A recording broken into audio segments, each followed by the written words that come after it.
Olá, meus alunos do nono ano, tudo bom com vocês? Preparados para mais uma aula? Vamos lá? Vamos começar? Vamos ver primeiro o nosso roteiro de atividades. Olha ele aí, roteiro de atividades desta semana. Olha lá, semana do dia 8/9 a 11/9, ok? O que nós vamos fazer novamente nessa semana aqui, ó? Comparar as ideias evolutivas de Darwin e Lamarck, apresentadas em textos científicos e históricos, identificando semelhanças e diferenças entre essas ideias e sua importância para explicar a diversidade biológica.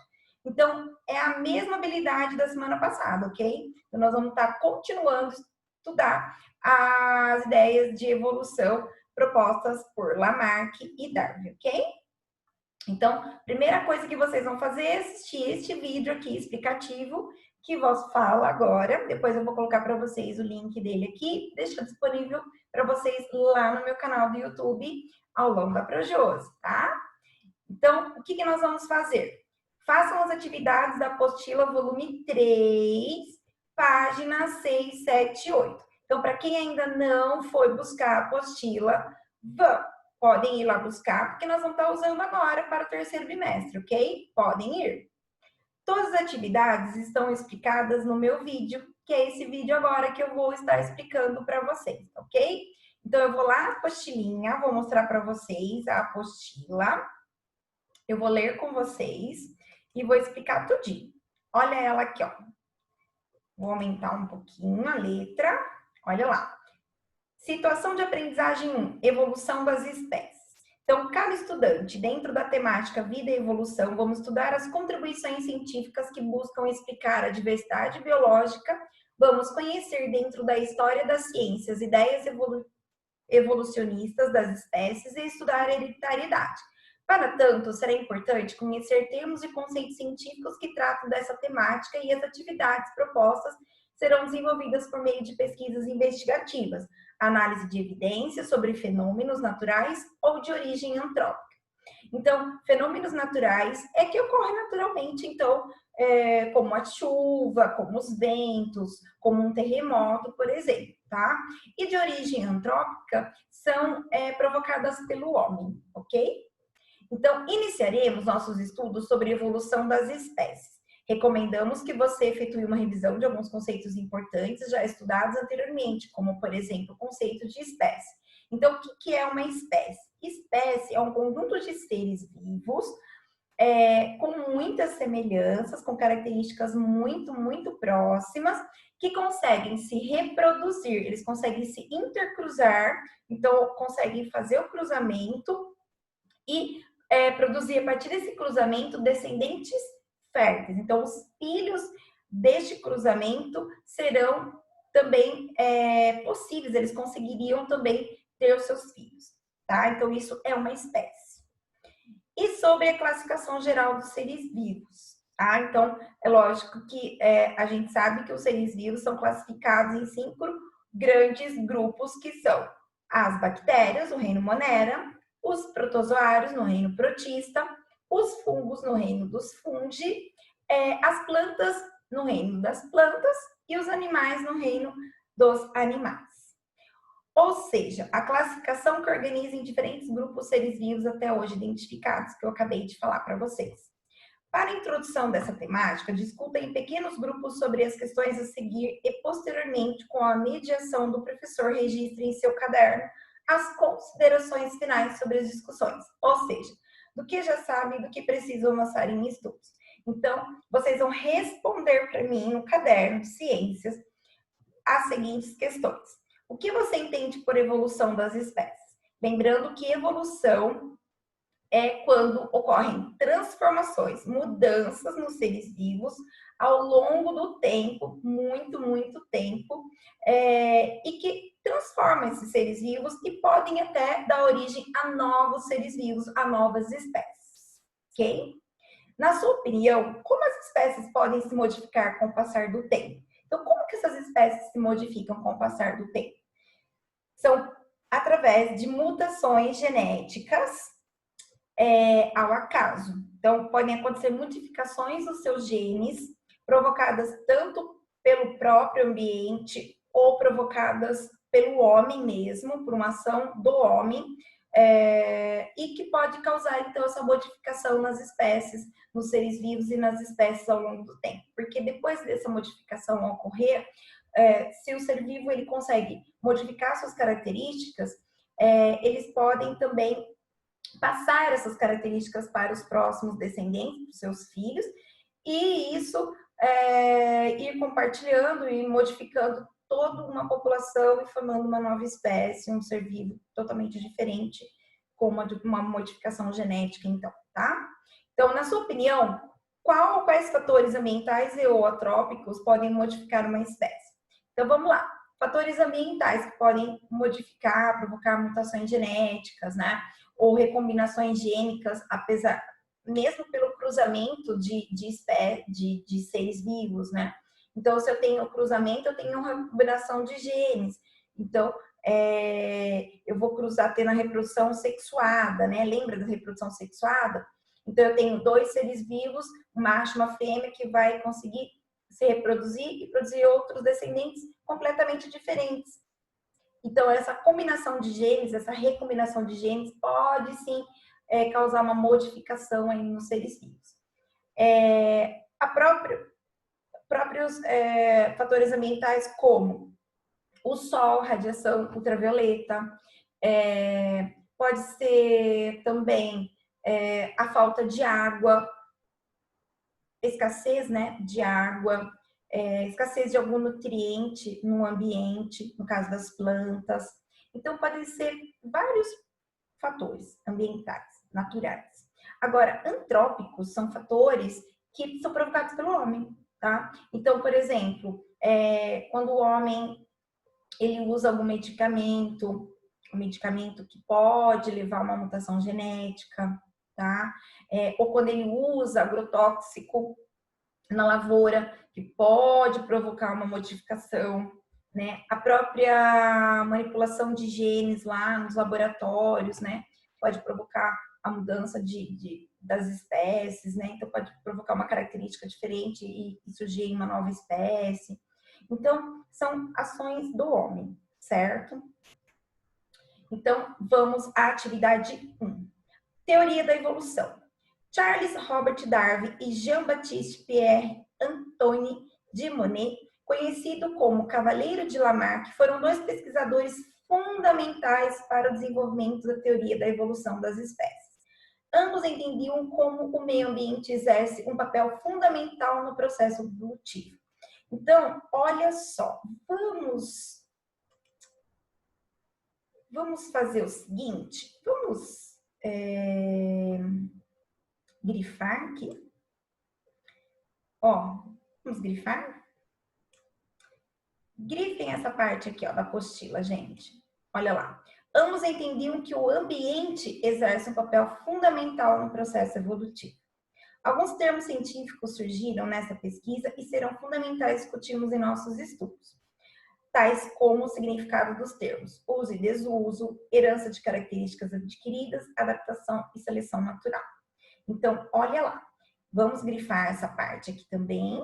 Vamos lá. Escolhi uma outra cor aqui. Ó, segundo Lamarck, o ambiente é o principal fator que provoca modificações nos organismos. Segundo Darwin, o ambiente apenas seleciona as variações que se adaptam ao ambiente. Então, vamos entender isso aqui, gente. Grifem aí, ó.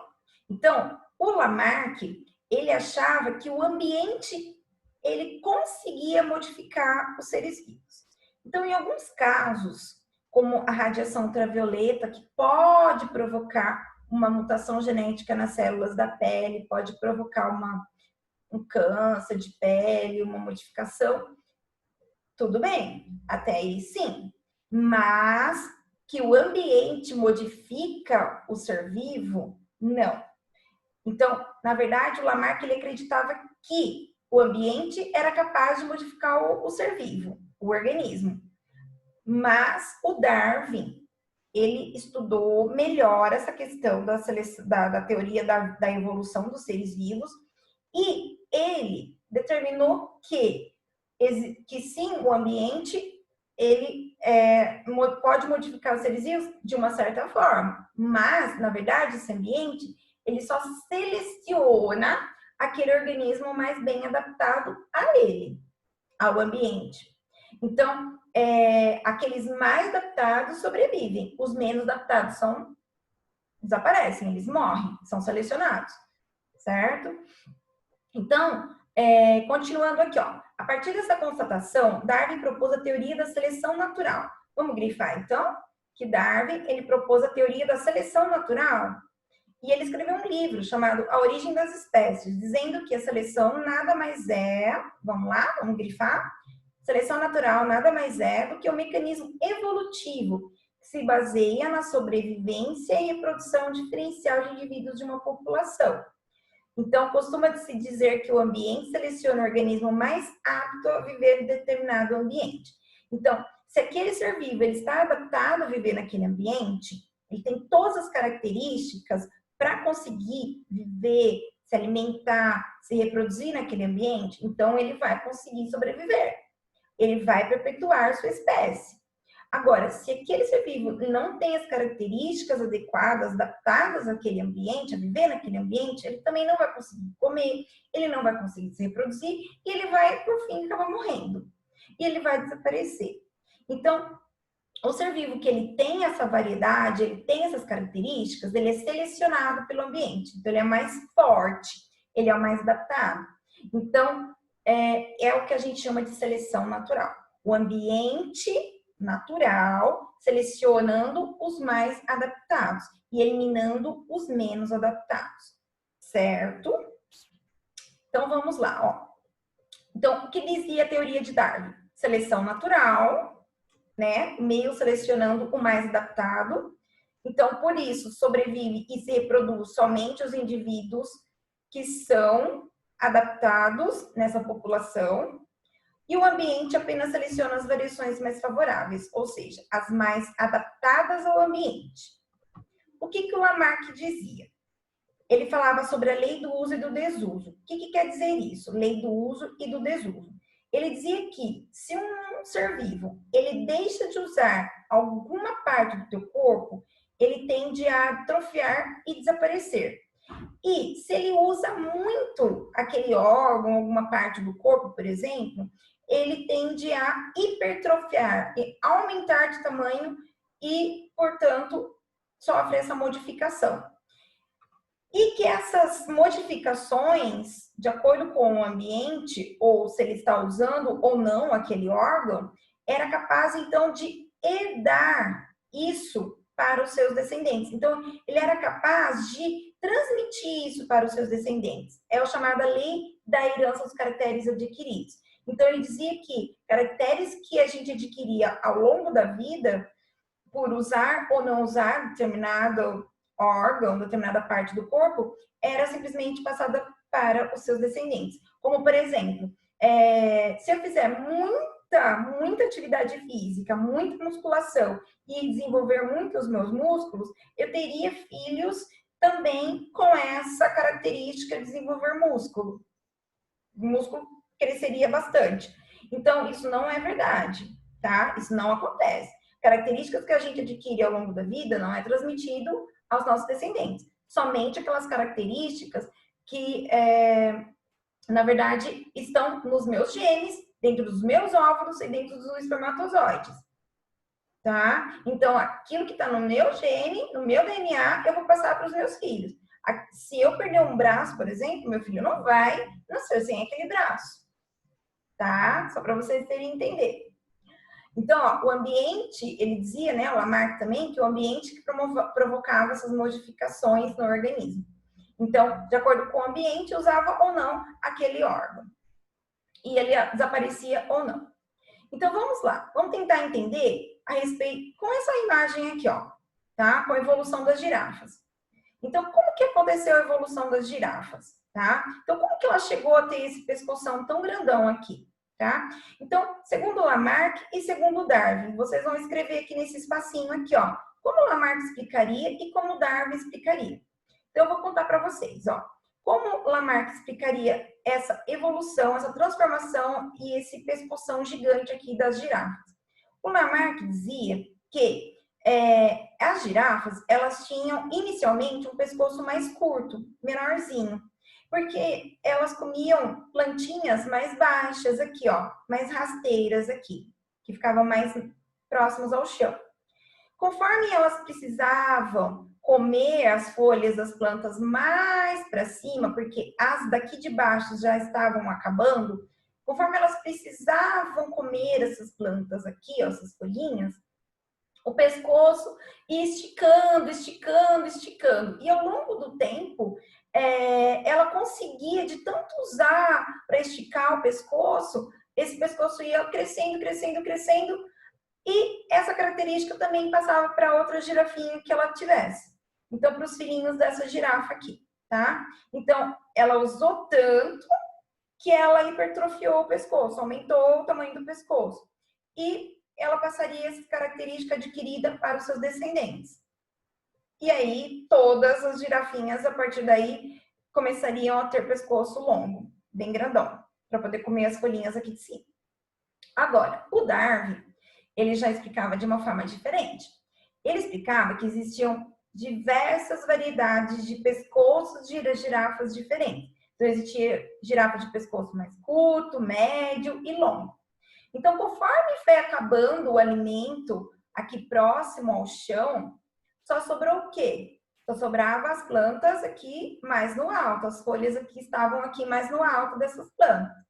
Então, a girafinha de pescoço curto ficava sem comida.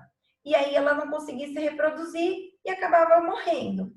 Só sobrevivia, só era selecionada a mais adaptada. Ou seja, que tinha a característica mais adaptada aqui, mais favorável, que era o pescoço maiorzinho aqui. E aí ela conseguia comer as folhinhas, conseguia se alimentar bem, conseguia se reproduzir e passava essa característica que era já dela, característica já genética dela, ela conseguia passar para os seus futuros filhinhos aí, certo?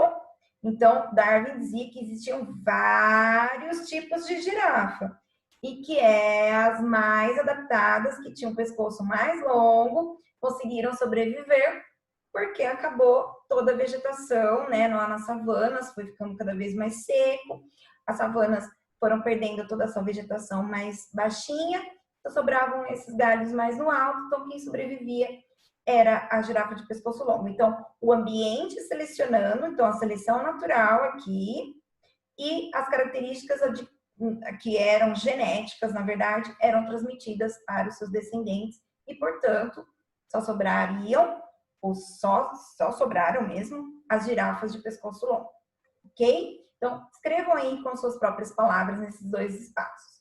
Então, vamos para a atividade 2, variação de seres vivos. A variação de seres vivos pode ser definida ou explicada pela diferença no material genético dos indivíduos de uma determinada população. Então, cada indivíduo tem um material genético diferente. O meu é diferente dos seus e assim vai, tá? Essa variação na carga genética de uma população tem um papel fundamental na evolução das espécies, uma vez que a seleção natural atua selecionando os genótipos mais vantajosos. Gente, olha aqui, ó. A seleção natural... Eita, peraí. Deixa eu apagar aqui, gente. Ó, vocês vão colocar assim, ó. Grifa aí, ó. A seleção natural atua selecionando os genótipos mais vantajosos de determinada condição ecológica e tornando raro os que são desvantajosos para essa condição. Então, se o indivíduo ele tem um genótipo, então os genes, o DNA com características vantajosas para o ambiente, ok, ele sobrevive naquele ambiente. Se ele não tiver no seu genótipo, no seu gene, aquela característica vantajosa, ele tende a desaparecer, ok? A variação genética entre os indivíduos pode ser resultado de mutações naturais. Olha aqui, ó. Mutações naturais do DNA, migração de outros seres ou que vêm de outras populações, né? Seres vivos que migram, saem de uma população, vêm para outra com outras características diferentes, né? A recombinação de genes entre seres de populações diferentes por meio de uma reprodução sexuada. Então, seres que se intercruzam de populações diferentes, da mesma espécie, mas de populações diferentes, eles podem, então, estar combinando, recombinando os seus genes, quando eles têm os seus filhos, tá? A reprodução sexuada é um processo em que há troca de gametas, masculinos e femininos, para a geração de um ou mais indivíduos da mesma espécie. Para prosseguir seus estudos, será importante avançar sua pesquisa em livros diversos, como os didáticos ou em vídeos sobre o assunto.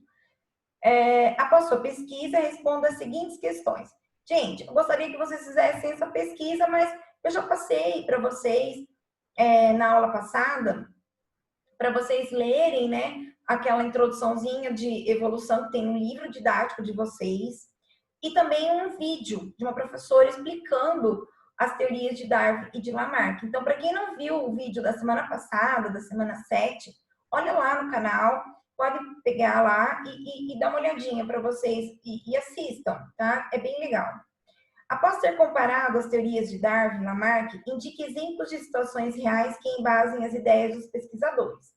Então, olha só, eu gostaria que vocês fizessem uma pesquisa de algumas situações que ocorrem, ó, situações reais, na qual embasavam-se as ideias dos pesquisadores de Darwin e Lamarck. Lembrando que, olha só, na questão do Lamarck, ele tem essa questão do pescoço da girafa, né, que ele explicava o pescoço da girafa dessa forma, né, que ela ia esticando o pescoço, né. No caso nosso atual, que é no caso do apêndice vermiforme, que é aquele apêndice que dá trabalho pra gente quando ele se rompe e provoca apendicite. Então, aquilo lá, nos animais, em outros animais ruminantes, ele é bem grande, ele é um estômago dele. Em nós, que somos carnívoros, né, animais, na verdade, onívoros, né, ele atrofiou, porque a gente estava usando, atrofiou. Então, segundo Lamarck, atrofiou porque a gente não estava usando, certo? Ele também dizia que aqueles animais que vivem em ambientes escuros, né, como topeiras, que vivem enterradas, né, vivem fazendo tocas. Então, como elas não usam muitos olhos, elas perderiam a visão. Elas perderam a visão durante a evolução, né? Por exemplo, alguns peixes também que vivem em ambientes muito escuros, eles não enxergam. Então, segundo o Lamarck, ele explicaria isso porque ela deixou de usar. Então, o peixe deixando de usar a visão, porque ele não precisava, porque estava escuro, ele, durante a evolução, ele perdeu a visão. E não é isso bem o que Darwin explicaria, tá? Então, por exemplo, as teorias de Darwin, uma ideia muito, né, usada, né, para explicar a teoria de Darwin é, por exemplo, a seleção das bactérias. Então, quando você usa um antibiótico de forma errada, você mata as bactérias, mas as bactérias mais fracas, tá? Agora, aquelas bactérias mais bem adaptadas, aquelas que são resistentes àquele antibiótico, aquele remédio, elas vão sobreviver. E como você não usou corretamente, não usou o tempo que você tinha que usar para matar todas elas, inclusive as mais resistentes, o que vai acontecer? Vai sobrar essas bactérias resistentes e aí, mais para frente, você pode ter novamente aquela infecção por bactérias. Então, são ideias, situações reais que vocês podem colocar aí na pesquisa de vocês, ok? Então, vamos lá, vamos continuar. Atividade 3, diversidade das espécies. Ao pesquisar sobre o conceito de biodiversidade, iremos verificar que ela aborda uma variedade de aspectos dos estudos científicos. A diversidade biológica é dada tanto pelo número de espécies que habitam em determinado espaço geográfico, como pela variação de características entre organismos de uma mesma espécie. Atualmente, o meio científico considera o conceito de diversidade biológica aquela que procura referir e integrar toda a variedade e variabilidade que encontramos em organismos vivos, nos seus diferentes níveis e nos seus ambientes nos quais estão inseridos. Um dos fatores para a diversidade das espécies se dá por isolamento geográfico. Olha aqui, ó, grifa para mim, ó. Um dos fatores para a diversidade das espécies se dá por isolamento geográfico. Ou seja, separação de uma população por uma barreira geográfica, que pode ser uma cadeia de montanhas, que pode, por um terremoto, crescer no meio deles, ou enchente, para provocar aí, formação de um novo curso de água e separar as duas populações, elas vão ficar em ambientes diferentes. E aí, aquele ambiente diferente pode selecionar organismos mais bem adaptados. E aí, eu posso formar duas espécies completamente diferentes. Aquelas duas que eram da mesma espécie podem se modificar tanto que elas se transformam em duas espécies. Elas dão origem a novas espécies, tá? Olha lá. Quer ver aqui? Vamos grifar? Olha lá, podendo originar espécies novas. Esses novos ambientes apresentam diferentes tipos de condições, criando maior... Ó, pode grifar, ó. Esses novos ambientes apresentam diferentes tipos de condições, criando uma maior possibilidade de surgimento de variedade de formas de vida. Então, são dois ambientes diferentes, tá? Então, cresceu uma cadeia de montanhas ali, separou as duas populações e são dois ambientes completamente diferentes. Vamos supor uma ideia, tá? Uma suposição. Aí, aqueles dois ambientes vão selecionar o quê? Aquele indivíduo mais bem adaptado. E aqueles indivíduos menos adaptados vão sendo eliminados. E com isso, eu posso formar duas espécies completamente diferentes. Eles podem sofrer mutações genéticas ao longo do tempo, né? E se modificar tanto que, a partir daí, se eu colocar eles dois juntos novamente, se essas duas espécies se encontrarem novamente, eles não vão conseguir mais se reproduzir. E se isso acontecer, eles são de espécies diferentes. A gente diz que eles são já de espécies diferentes, tá? Então, vocês vão fazer este exercício aqui para mim, tá? Olha lá. Após contextualização das teorias evolutivas e da diversidade das espécies, elabore um parágrafo em seu caderno correlacionando as temáticas evolução e biodiversidade. Então, respondam para mim aí no caderno. O que tem a ver aí? Evolução com a biodiversidade, com a formação dessa grande diversidade de seres vivos. Então, olha lá, hein? Não falei que evolução é um fenômeno que ocorre ao longo do tempo para a formação de novas espécies? Elas vão se modificando e uma espécie vai dando origem a novas espécies, a uma outra espécie. Então, isso vai originando na verdade, originando essa grande biodiversidade que nós temos hoje no nosso planeta Terra. Certo? Então, respondam e façam aí para mim, ok? Então, vamos lá, gente. É até aqui para vocês fazerem só, tá? Só tem aquele exercício. Se vocês tiverem dúvida, podem me procurar, tá? Podem mandar mensagem para mim lá no WhatsApp ou por e-mail, tá? Que eu estarei respondendo para vocês. Essa semana, essas atividades não é para me enviar, é para deixar só no caderno e vocês façam lá, deixam lá bonitinho no caderno essa atividade para estudo, certo? Mais pra frente eu vou mandar algumas atividades para vocês para avaliação, tá ok? Então, bons estudos, fiquem com Deus, bye bye, um beijo a todos, tchau, tchau!